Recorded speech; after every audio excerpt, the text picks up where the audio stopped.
स्वप्निल वरुण जी, अध्यक्ष भारतीय विमानपत्तन प्राधिकरण श्री संजीव कुमार जी, हमारे सभी माननीय विधायकगण श्रीमती नीलिमा कटियार जी, श्री राहुल बच्चा सोनकर जी, उन्होंने अपना नाम बदल दिया लगता है,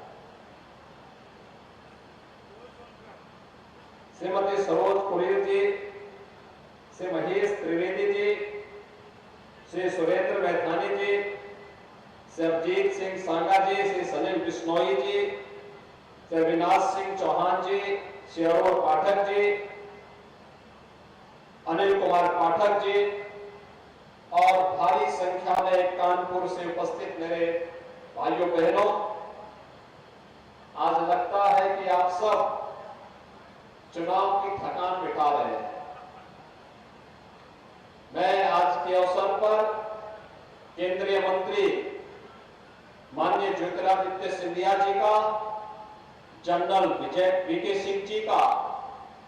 और भारत सरकार के सभी अधिकारियों का मैं इस अवसर पर कानपुर की इस धरती पर हृदय से स्वागत करता हूं, अभिनंदन करता हूं, आदरणीय प्रधानमंत्री जी का आभार व्यक्त करता हूं और आप सभी कानपुर वासियों को हृदय से बधाई देता हूं कि भाइयों बहनों, आप सबको कानपुर एयरपोर्ट के नए सिविल इनक्लेव का आज यहां पर तोहफा प्राप्त हो रहा है, इसलिए आप सबको बधाई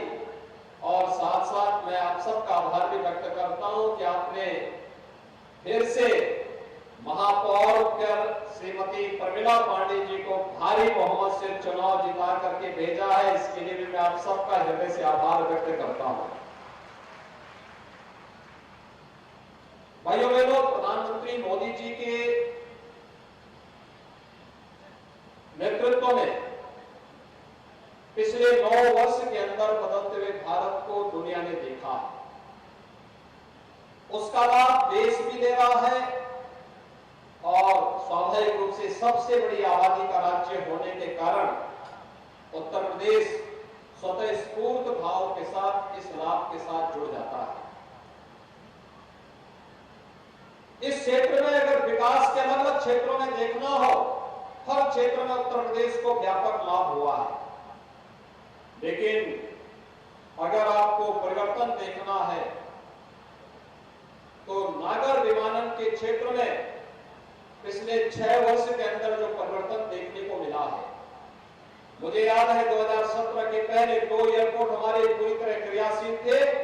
और 2 आंशिक रूप से क्रियाशील थे, लेकिन आज 9 एयरपोर्ट उत्तर प्रदेश के पूरी तरह क्रियाशील हैं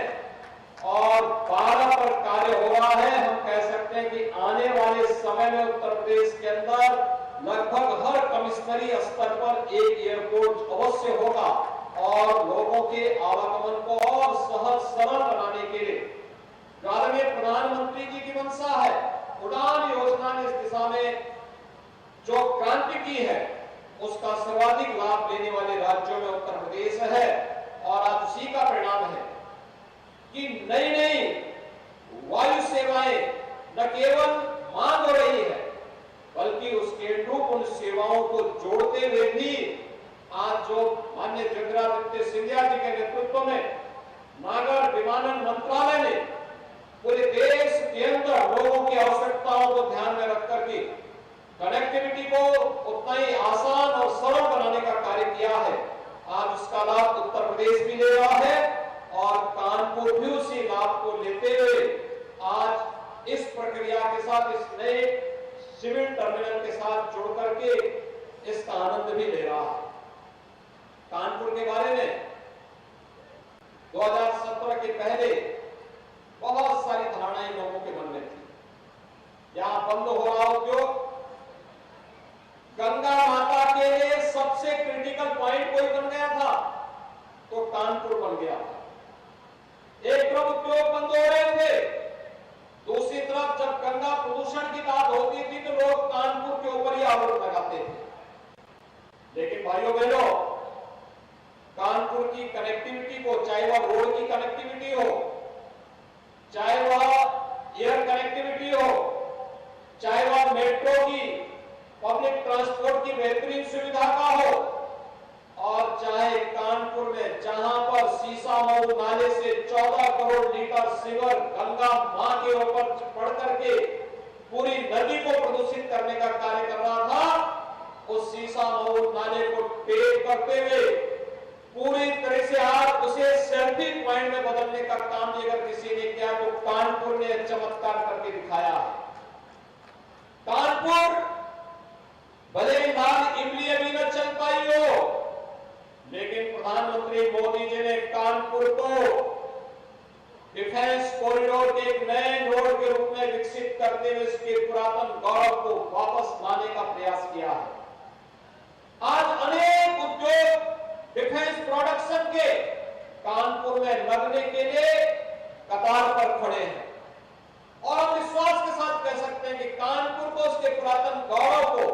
हम वापस ला करके रहेंगे। कानपुर अपनी आध्यात्मिक विरासत के लिए विख्यात रहा है। कानपुर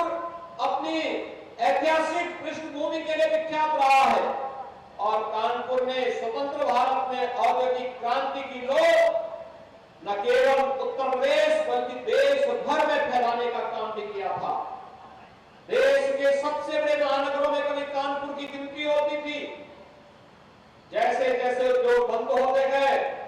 यहां से प्लान होता गया, ये विकास में पिछड़ता गया। आज फिर से एक नए युग का सूत्रपात इस सिविल टर्मिनल के उद्घाटन के साथ प्रारंभ हो रहा है। भाइयों बहनों, मैं विश्वास के साथ कह सकता हूं, आज की लोगों की कनेक्टिविटी जितनी आसान होगी, उतना ही लोग विकास के प्रति आग्रही बनकर के आगे बढ़ते हैं, और कानपुर इससे छुपा हुआ नहीं। उत्तर प्रदेश के अंदर जिन भी नगरों में एयर कनेक्टिविटी बेहतर हुई है, वहां पर नए उद्यम आए हैं, नए उद्योग आए हैं। न्यू एज टेक्नोलॉजी को लेकर के लोगों के मन में एक नई उत्सुकता देखने को मिली है। लोग एक नए उत्साह के साथ कार्य करते हुए दिखाई देते हैं। आज आपको प्रधानमंत्री जी ने दिसंबर 21 में मेट्रो की सौगात दी। आज मेट्रो आपकी पहचान बन चुकी है। आज गंगा जी में यहां पर हमने सीसामऊ नाले को बंद किया, जाजमऊ में व्यापक सुधार करने का कार्य किया। आज गंगा के क्रिटिकल पॉइंट से कानपुर उभर करके आगे बढ़ रहा है, तो अविरल गंगा और निर्मल गंगा का संकल्प भी पूरा होता हुआ दिखाई देता है। भाइयों बहनों, हम सबको विकास भी करना है और विरासत का सम्मान भी करना है। विकास और विरासत का ये संगम आपको इस टर्मिनल में भी देखने को मिलना होगा। आपने देखा होगा कि यहाँ के प्राचीन मंदिरों की शैली को उकेर करके इस टर्मिनल भवन का निर्माण कार्य किया गया है। जब कोई भी कानपुर में आएगा या कानपुर से विदा होगा, तो अपने साथ इस पहचान की अमिट छाप को अपने साथ लेकर के चलेगा, और कानपुर विकास की प्रक्रिया का एक महत्वपूर्ण डेस्टिनेशन बन करके फिर से अपने पुरातन गौरव को प्राप्त करने का कार्य करेगा। भाइयों बहनों, यहाँ पर माननीय श्री ज्योतिरादित्य सिंधिया जी ने, माननीय डॉक्टर वीके सिंह जी ने, माननीय श्री सतीश महाना जी ने, यहाँ के माननीय सांसद और माननीय अन्य जनप्रतिनिधियों ने विस्तार से अपनी बात